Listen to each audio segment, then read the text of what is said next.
to facilitate this panel. As many of you know, colorism is what the Color of Beautiful is all about, in having conversations, initiating dialogue, and beginning to really talk about colorism and how it affects our communities of color. And we have an amazing, amazing group of women who are going to come together and talk about beauty and colorism.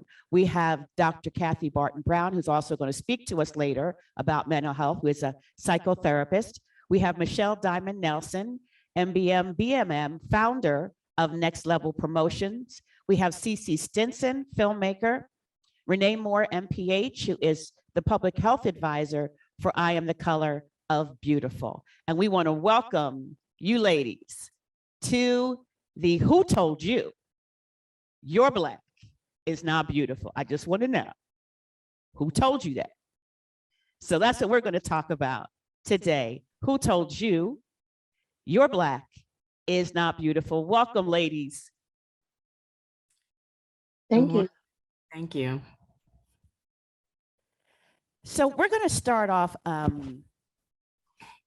with, first of all, I want to let everyone know what colorism is, because some people don't know. And I had the experience recently of talking with a woman who was Asian, and she was helping me with the business matter. And she said to me, she asked me about what I do, and I talked about, I talked about colorism, and she said, "What is that? I don't know what that is." And so I told her what it was, and she said, "My mother always told me to stay out of the sun and not get darker. I didn't know it had a name." So colorism is the discriminatory practice of favoring light skin over what we at the Color of Beautiful call deeply melanated skin. We tend not to use the word dark skin because it has a negative connotation. So we say deeply melanated. It's not wrong to say dark skin. We just choose to say deeply melanated.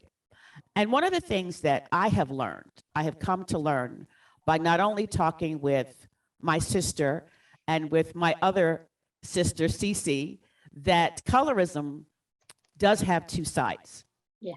And it's not just deeply melanated women who are affected by this ism, but many times light-skinned women have negative experiences also and are affected by it. So one of the things that we do is, it's very important for me and for us to open up this dialogue to not only deeply melanated women, but also to our lighter skinned sisters to be able to have this conversation.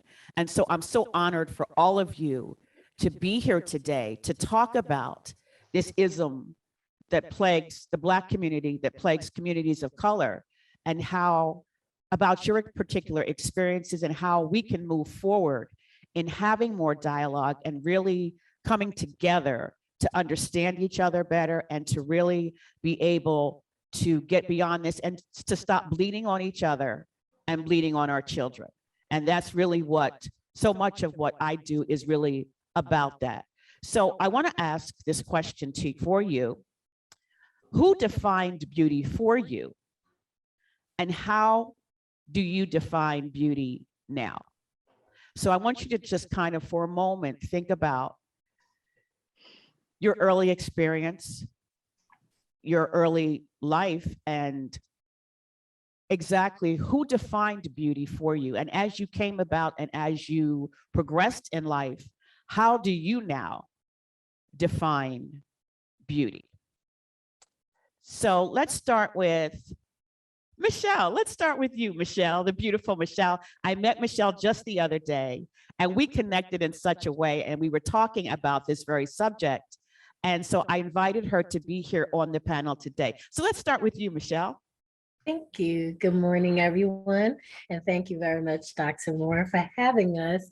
And I tell you, this is something that has been a part of our everyday conversation growing up as a child. Of course, I'm from the Caribbean, the island of Jamaica, and it's something that we discuss quite often about how we are plagued or troubled by this colorism.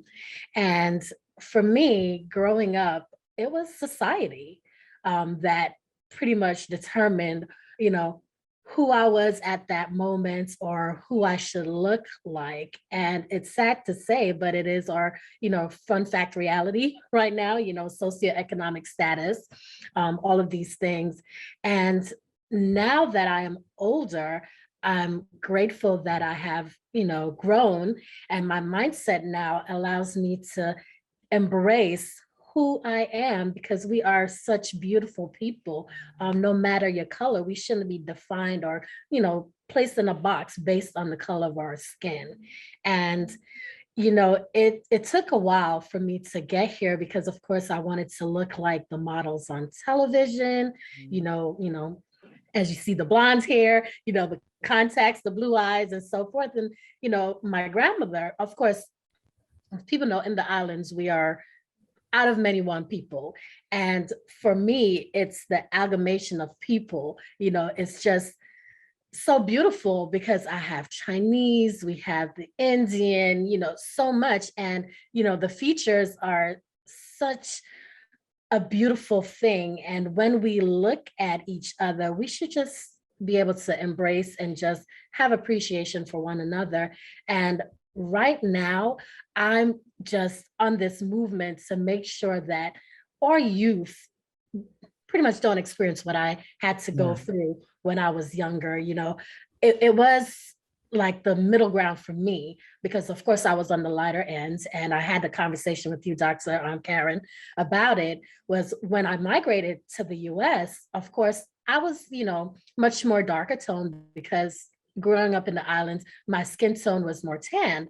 However, I was still, you know, the lighter skin child growing up. And when I arrived to the US, of course, climatic changes, you know, dealing with the colder weather, my skin tone gradually got lighter. So when I visited back home, and I haven't been back home in a long time, and a few of, you know, those that I called friends at the time, they're like, you know, in my ethnic tone, girl, yeah, bleach. And I'm like, wait, what? You know, what are you talking about right now? And, you know, it was just like, oh, you're bleaching your skin. You're gone to America. And now you think you have to look like, you know, the white woman. And I'm like, well, push pause, never ever had done any such thing, you know, to myself. And it was just like a huge traumatic experience for me because I cut off a lot of people throughout life, because if you're not going to embrace each other for who you are, you have no place in my circle. And if you're not going to be a positive stature in my life, then what purpose do you serve? I can't have you in my circle, you know, giving off negative energy, because that's not what we're about. You know, I honestly believe in uplifting and building as a people. And it's just sad to say I could go on and on for hours about it. And I've seen, you know, being in the middle, like I said, both sides of the totem pole, you say, you know, of course, I've had, you know, certain privileges that others were not privy to because of course I was lighter toned. And then for me, it kind of played mentally because I always wanted to, you know, look the part, look better, speak better. And, you know, it was funny thing on my timeline on yesterday, my best friend, may she rest in peace, we were having a dialogue on Facebook and pretty much talking similarly about this colorism and how people view you. And in my journey in life, I've had the, you know, I wear many hats. So I actually, you know, was a recruiter in part of my life, and I was interviewing someone, and, you know, he was just like, oh, you speak so eloquently. May I ask where you're from? And, oh, your skin tone. And, you know, it was just going on and on. And I detect an accent, but I can't place my finger on it. And I'm like, in the middle of an interview, really? Like, what are you doing right now? You know, needless to say, I did not allow that to, you know, throw me off course. I stayed focused, but it's just, you know, the societal stigmas that's placed, and then the preconceived notions that you have to deal with. And I'm like, just because I'm a woman of color does not mean that I cannot speak eloquently, you know, and, Right. oh, you speak white. No, I'm to Right. speak proper. You know, I had great morals instilled. You know, I grew up around some amazing men and women that played a huge part in my life. And because of this, I know how to apply myself. And therefore, it's not, oh, you speak white. I just know how to present myself. And it's just so much. And then, my mom, of course, she was darker because she was, what we say, her roots, Cherokee and Arawak Indian. So she was of darker tone, but beautiful skin. And I always wanted to be of darker tone like my mom. But, I've seen where she had so much, troubles in her life, dealing with certain things and the stigmas and not being accepted by certain, groups. And the same applied for me, just trying to fit in. And oh, you're too light, or oh, you're not dark enough, or oh, you think you're better than us type things. And it's Mhm. just sad. And I just want us to make sure that anyone growing up, little girl, little boy, they have us that they can look up to, and this amazing platform to even play back and like, wow, these are some beautiful intellectual people that are feeding us, giving us nourishment for our bodies and souls. And we are great. And it's not just based on the color of our skin. We are truly Black excellence. And that is the message that I'm here for, the campaign. And I'm just grateful to be here. So thank you, guys. Awesome. Thank you so much, Michelle. How about you, Dr. Kathy? Who defined beauty for you, and how do you define beauty now? Well, I had an issue early on because I had these things, holes in my face. And so I had an issue with my whole face because I was told by an older man that someone bit me in the face. So, as a little girl at 5 years old, you go and you look at all the other kids, they didn't have these things in their face. And fortunately, my mom could detect that there was a change in my mood. And she said, "Girl, what is wrong with you?" And she sat me on her lap. She said, "Those are not holes, they're called dimples."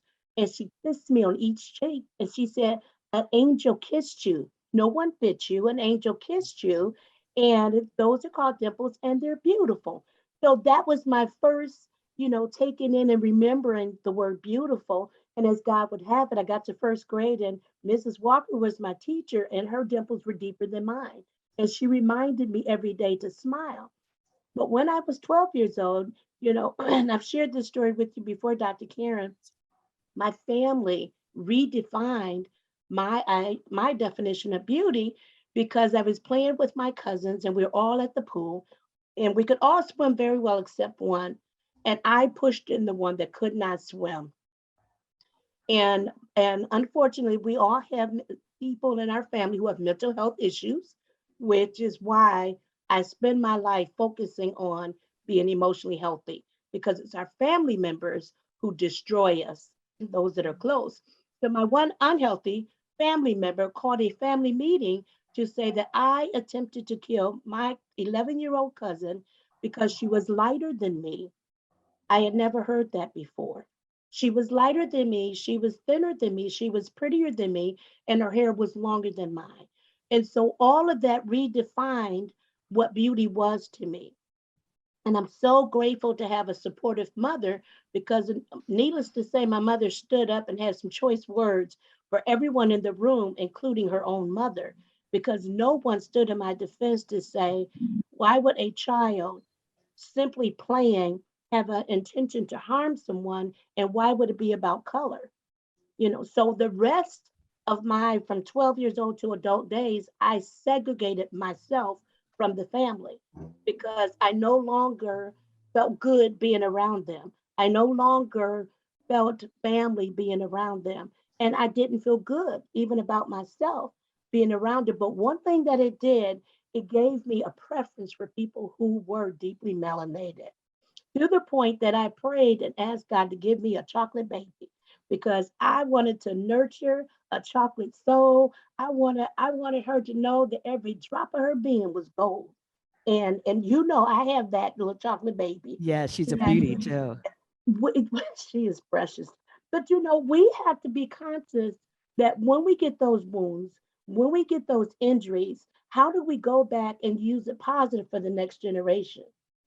I so applaud you for what you're doing because it is all about going back and helping those little girls for me, and boys who have been damaged by family members. And this whole thing that we have of, we called it panning, blazing, where we put each other down in the family and we talk about each other. From 12 years old and up, that literally turned my stomach to see it happening in my family or any other family, because we learn to reject each other and negate each other within the family where we should be loved and accepted no matter what. If we could just teach our children from the time they get here to accept themselves, whether that is deeply melanated, curvy, whatever it is, then they will learn to accept other people. Right. So I am so grateful that Carol Ann Barton stood up on the day when I was 12 years old and reminded me of my own beauty and kissed my cheeks once again. Oh, that's wonderful. That is beautiful. Beautiful. Cece, talk to us about who defined beauty for you and how do you find beauty now? Yes, yes. Good morning, everyone. I just want to note that we may have some construction going on. It was very poor timing. So if I have to mute myself, I apologize beforehand. But Dr. Brown, I really resonate with a lot of what you were saying. I grew up in Baltimore, Maryland. I'm a B-more girl through and through. Pretty much was like 85% Black. I went to a private school. I was bullied my pretty much my whole entire childhood, so much so that my family decided for my sister to take custody of me. And I actually went to high school in Europe because it was very, very violent. And I just never understood the why. I really did not. People who know me know that I've been an advocate all my life. My nickname is Angie because I speak, and you know this, Karen. I have always been very outspoken. So when I decided to do some research, because I felt like, well, maybe people just don't know exactly what's going on. No, that wasn't the case. There are so many books that have been written on this. I spoke to university professors, people with PhD, to really continue to drive down as to the root cause of this. And it's this issue of colorism is not just in America, it's been around for thousands of years. But what I want to advocate for is how it's portrayed in Hollywood and in the movies, what we call like the tragic mulatta. So this was invented in I want to say like 1800s to basically say that anyone with mixed, I even hate that terminology, mixed. What? Anyone that was biracial, excuse me, anyone that was biracial is looking for a life of hardship, to be ostracized, just downtrodden, and eventually a traumatic death at the end. And yeah, I can definitely speak more on that, but that's unfortunately how beauty was defined for me. And I couldn't wear my hair curly. I just really now started doing that. Right, right. So we're going to go to Renee now. Before Renee talks, Renee is my biological sister. And one of the things that I was able to see the other side of colorism, some of you that may have seen the pre-show, in my production, I do something called brown skin blues. And so once my sister accepted the fact that she was light skinned, because she would tell me I'm not light skinned, and I would say, yes, you are. But once she accepted the fact that she was light skinned, she said to me, light skinned girls have blues too. And I was like, well, since when? Since when do light skinned girls have blues? But, she schooled me, even though I'm the oldest. She schooled me and let me know. And so I began as I speak, and as Cece and I have spoken, and Michelle and I had a conversation, and other women that are considered light skinned have had conversations. I began to see that, yes, the hurt and trauma is on both sides. So Renee, tell us who defined beauty for you, and how do you define beauty now? Well, initially it was my family. My mother and father were very supportive, and they always told us how beautiful we were. But unfortunately, you can't stay home. So when you go out in school and in society, for me, it was actually a little flipped because most of my friends tended to be darker, to be deeply melanated. And they also tended to be the ones that were divas, as my sister is. And I'm very much a give me a pair of jeans and a t-shirt, I'm good. Yeah, thank you, Cece. Thank you. So they were always the ones that were getting all the attention. They were the ones that were beautiful. They were the ones that were fashionable. So it always made me feel like I wasn't beautiful. I wasn't, I mean, so I finally went to college. I was like, okay, great. I'm promoted to my sister, because I was always seemed to be compared to my sister. I never really was given my own identity. I was always Karen's little sister. I had an uncle that called me Little White Karen. So I never was able to really establish my own identity and feel beautiful about me. I went off to college. I thought, this is great. I can be who I am. There were two black females in the entire college. One of them was dark skinned and she was a diva. So people would walk up to me and they wouldn't tell me that I wasn't beautiful. What they would say to me is, oh my God, isn't she beautiful? Isn't she gorgeous? But so I was kind of left with feeling that I'm just not a beautiful person. And so, I have grown through a lot of even what the work that Karen has done to recognize that we each have our own beauty, that God has created us each in wonderful different colors. And it's a beautiful thing. And that we have to feel beautiful in order for other people to see us as beautiful. And we have to let people know that, it's not about the shade of my skin, it's about the content of my character. Absolutely, absolutely wonderfully said. So, Dr. Kathy, I want to ask you, when we talk about all of these different experiences that we have with colorism, and can you talk just for a couple of minutes about the mental health effects of what happens when people are exposed to colorism? I know for myself, beauty for me was defined. It was defined in a number of different ways. I'm about to tell my age right now.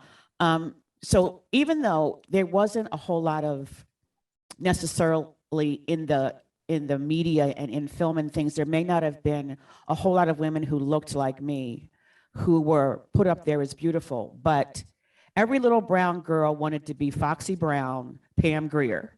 Okay, I'm telling my age now, for real. Okay, every brown girl wanted to be Foxy Brown because Pam Grier was the bomb, right? So we did kind of, even though a lot of Foxy Brown was sexualized, but still, it was like, okay, we've got Pam Grier and we want to be Foxy Brown. But can you just talk to us a little bit about how women, we are affected, it affects our mental health when we are victims of colorism, and how we can begin to get beyond that. It sets up in our mindset a very different view of ourselves. In fact, um, to this day, my beloved Karina, my deeply melanated child, teases me about, why do you think that you're darker? Because after that experience at 12 years old, and I was 12, I am now 60. So 48 years later, I still call myself deeply melanated. I still see myself as a darker person because I wanted to be after that experience. And being compared to the lighter cousin shifted me to a whole nother place. Well, where the kids grew up calling me orange and white and yellow, and I was offended. Like, you got to learn your colors. Obviously, we're not doing well teaching you your colors, but it resonated so deeply within my being that it changed the perspective of who I was when it came to color. Now, a lot of times, the rejection that we experience in the family, and sometimes it's self imposed. That one message that we hear, we begin to see ourselves. Maybe they didn't say it, but now we see it that way. It's like my grandmother was beautiful, But because she was told at 7 years old, she looked like a mule chewing ice. She struggled until she died at 92 years old with seeing herself as beautiful. And she was stunning. So it affects our mental health because we begin to we reject people before they get a chance to reject us because we're so used to being rejected based on the external. We lose sight of, I am fearfully and wonderfully made. And whatever I am, I have a lot in me to contribute to this world. But if that mindset can get in there, it derails us from being powerful and impactful because we don't feel good about ourselves. And when we don't feel good about ourselves, we begin to tear other people down. So anytime we take pot shots at people because they're lighter, because they're darker, all it says is, I need to bring you down to my level because I see you as above me or you wouldn't be a target. And so we set up the mindset of sister against sister. You know, we set up the mindset of you're my enemy because you look different. You're my enemy because you're deeply melanated. You know, maybe in my family, they gave kudos to people who were deeply melanated, and I'm not. So the nonverbal message that I get is I'm not good enough because in my family, we call it chocolate. I'm not good enough because I'm not chocolate, I'm butterscotch. And so we go into the world, into workplaces, into parenthood, into being mothers with these mindsets, but we're not whole, we're not healthy, we're not emotionally stable. So then we set aside a whole nother generation who now have the issues that we carried in our heart. That is why your platform is so critical. Wow, wow. Thank you so much. Renee, if you want to talk for just a couple of minutes as we get ready to see if we can take some questions, if you can talk to us about the public health aspect of colorism, and I know it kind of ties in with the mental health, but if you could just talk to us for a couple of minutes about public health. Sure. So it's very much a public health issue because it does affect our mental health. And if we're not mentally healthy, then that affects us in every aspect of our lives. It affects us in our socioeconomic status. It affects us in our relationships. It affects us in our jobs. And it's just this whole idea of having to prove that we're worthy to be in a space is an awful lot of stress. So we go into work stressed, and then we have the stress of, I can't act like they think I'm going to act. Because automatically, if I voice myself, if I say who I am, if I say that I'm not happy with the way I'm being treated, that I'm the angry Black woman. So, you know, it's so we're in this space where we're constantly stressed about being able to express ourselves, about being able to feel good about ourselves, about being able to wear our hair the way we want to wear our hair, about feeling that we're under constant judgment. And it's affecting our physical health. It's causing high blood pressure. It's causing, you know, all kind of skin disorders. It's causing mental stress. So every aspect of our life is affected by our ability to feel that we are beautiful, that we're accepted, and that we belong in a space. Wow, wow. Thank you all so much. So we're going to take some questions now. If anyone has any questions that they want to put in the chat, or if you want to raise your hand, we can do that at this time. I just wanted to talk about, I don't know if you guys even remember back in the day where we didn't even have cosmetics that were geared toward our skin tone. Dr. Robin and I were talking about that. That is a new revelation. Does anyone remember Fashion Flare? Does anyone remember that? Yeah. Okay. Yeah, because I was a red looking something for a long time. Yes. And then you got to buy 3 or 4 different ones to try to mix it together to see if it. I was a red looking something for a long time. Yep. And how stressful is that? That, you know, I just to spend my money or to look a certain way, I've got to spend more money than you. Because instead of buying the one shade that matches me, I've got to go buy 5 shades and hope I can mix them all together. So I'm even stressed in the process of trying to present myself to the world the way I want to present myself to the world. I'm Yeah. stressed in the process of having to spend money to get my hair permed because God forbid I walk up in someplace with a natural hairdo.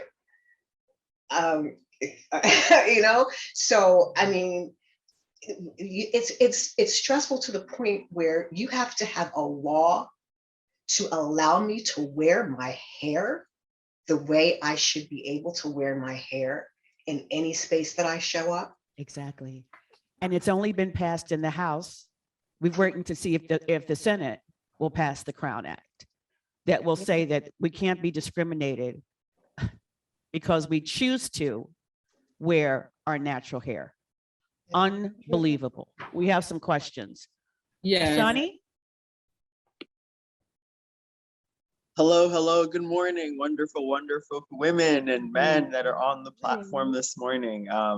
I just want to say thank you, Dr. Robin, host Karen, the whole team for putting on such a fantastic event. I woke up this morning and came right on, y'all. And it's just been very liberating hearing all you just speak and talk and educate. And as a young man in business and, leadership, I've being dark, deeply melanated myself and Jamaican, I can definitely feel the sentiments of what you guys are talking about, just moving from Jamaica to America. But my question as a young man to the panel is, as a young Black man, what is something that I can do and also encourage other Black men or men in general in terms of what to say to these women that, believe that their skin color might not be it, or, because I think all international shades of beauty, and I feel though, as a man, sometimes it's a privilege for me to say this, as a man, but as a woman, it's kind of a different situation. So what is some advice you guys could give as a young man that wants to uplift women and make sure they do feel like they're beautiful no matter what their skin color is, but be a part of that conversation in a way that, it's encouraging and it's overcoming rather than something bad. Go ahead. Go ahead. I want to say that's Dr. challenging, Brown. but go ahead. Maybe Michelle has a good way to do that. Okay, I'll just jump in real quickly. And yes, coming from the islands, it's a huge transition. However, I'm going to make it brief because I know Dr. Brown had something to say as well. I just feel to encourage, that woman, letting that person know that, they're Black, their tone is beautiful, and it shouldn't be based on the color of your skin, how you're seen by society as a whole. I think you may have missed what I stated initially about that. And as Dr. Brown said, right now it's about the mindset and, internalize how you truly feel about yourself. Your worth, how you feel is what should empower you, not the color of your skin, what you're doing right in your now, what you're doing in your community, in your position, making changes. That's how you empower someone. And it's not based on your skin tone. And as far as everything goes, the burden of colorism, make sure that you're not, it's so much untrue assumptions about it, and just talking about class alliances and different income status, just wipe that from your mental. That has nothing to do with anything. Who you are as a person should come from the inside, because inner beauty is what defines who you are, period. Awesome. I was going to say that I was thinking that it's a little challenging because sometimes women always think you're trying to talk to them. When you say something to them, sometimes it's like, you're not getting my number, okay? And, yeah, you're telling me I'm beautiful, but you're trying to get my number and all the rest of that. But like Michelle was saying, I think that there's a way, you just have to put it out there at the same time to be able to say to a woman, you look really great today, sis, you're beautiful and all of that. And I just wanted to tell you that, because like I say, sometimes we live in a world of suspicion. Women, we're very suspicious. What do you want? But it's wonderful that you want to do that. And I think that you should put it out there. Absolutely. Dr. Kathy, you want to say something? Yes, I wanted to say what a wonderful question to ask. Yes. And as a African American male, affirm to them the beauty of their natural states. That they don't have to have anything but their natural wake up face. They don't have to change their color. They don't have to. The more you affirm for them their natural state, the better they'll feel about themselves. Because indeed, we are suspicious. The reason we're suspicious is because most of the guys that try to holler are looking for one thing. And so it sets us up to say, put your dukes up, because here they come. But when you acknowledge her as sis, that's going to bring the guards down. And then she'll be able to hear you without the suspicions filter of he's trying to get with me. So, but being able to say, sis, I want you to know that your absolute natural beauty overwhelms me. I love the color of your skin. I love the texture of your skin. I love the sway in your hips and the beauty of your smile. Uh-oh, Dr. Kathy. Yeah. Watch Give me the it, words. Dr. Give me the Kathy. words. Now, if you're trying to holler, you can go there. But if not, she's going to walk away, and she's going to not walk, she's going to sashay away because you have validated her on a whole nother level. Yeah. And I just want to say too, I think it's so important not to qualify my beauty. Mhm. Don't say you're beautiful, and not that you would, but don't say you're beautiful for a dark skinned girl, or, Right. hey, red bone. Don't qualify my beauty. Tell me that I'm just beautiful. Don't put any mention or relationship to my skin color. And I think the more that we are told that by men such as yourself, the Mhm. more we begin to be able to accept it and recognize that not everybody is trying to that some people just want to give us a compliment, and that we'll more receptive to that compliment. Because I'll never forget, I was at a gas station pumping gas, and a guy said to me, "Hey, beautiful." And I was like, "Not today." I just turned my head, and he said it again. And then he made me feel so small, because when he got ready to walk away, he said, "I'm not fresh, just friendly." Mm. And that made me Love that. recognize that my guard is so up that I was not even able to receive a compliment. Wow. So we have to really, the more we're told that, the more we can receive it, and the more we can be open to it. Absolutely. And for men, use beautiful, not sexy. Yes. Because Yeah. my mind shuts down as soon as you say sexy. And I'm Yeah. ready to get my razor out and cut you. I love it. I love it.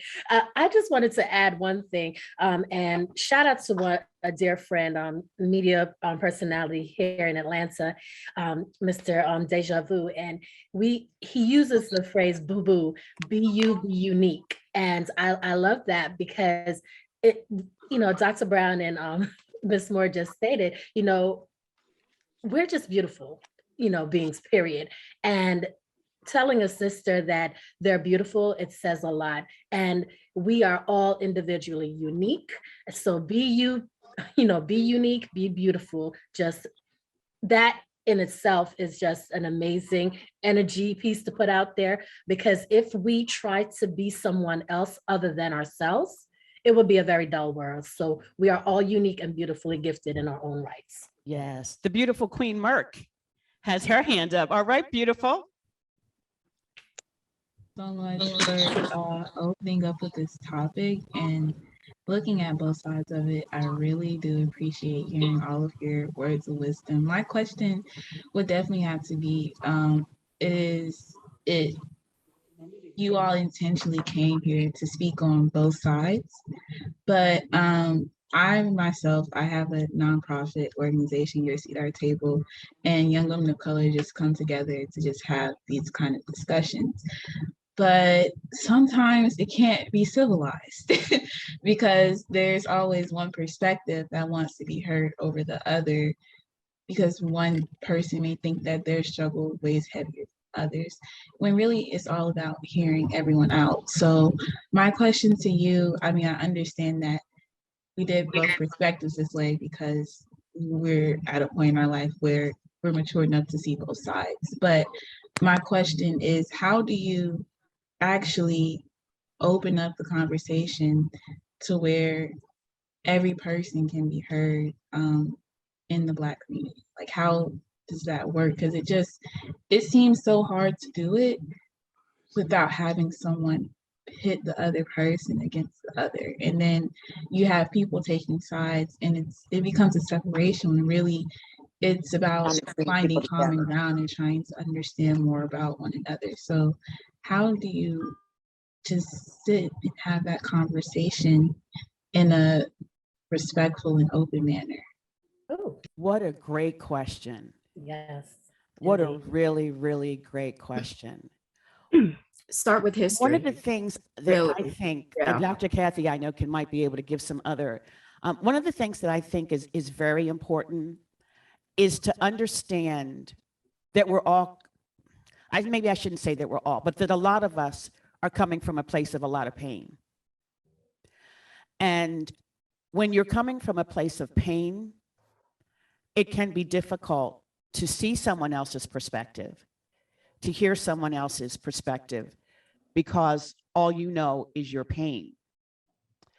So I think that when you talk about trying to have it in a more understanding way, I think that for one thing, it's important to open the conversation with, I know that we're all coming from different places, from different spaces, but we're here to listen to one another and to empathize with one another and understand one another. And we want to come from a place of love, that regardless of what your experience might be, that we're here to come from a place of love and to have a conversation. And that in having that conversation, that you're willing to really listen to what your sister is saying. And she is your sister. So coming from a place of love and empathy and being able to understand that, we all have experienced different things. And some of us are still so very traumatized Yes. that it can be difficult to see another person's perspective. But Dr. Kathy, I'll let you kind of come in there with that. Well, when we come from a background of the pain, we automatically come with our defenses up. Yeah. And so we're ready to argue. So one of the things that I would suggest, particularly if it's a group of people, setting ground rules, number one. Number two, do a verbal contract. Have everyone stand up and pledge, to respond, not react, to have a new mindset, to be open, to grow, to walk out of the room with new perspectives, that no one's coming in there to fight the battle. We know the battle. We've all been through the battle and we have the scars to prove it. But we have come to this place for a new mindset. And so we will set this platform that this will be changed. This will be hearing. This will be connecting. This will not be bashing. This will not be rehashing. But this will take us to a new place in our community, in our climate, and we will come out better because of this one meeting. Yes. Wow. Awesome. Let's get one more hand, ladies, because we could go all day with this. And we are over time, but let's see what Tara wants to say. Tara. Okay. Yes, this is absolutely amazing. And my question is for Dr. Kathy Brown. Thank you so much for just rich insight.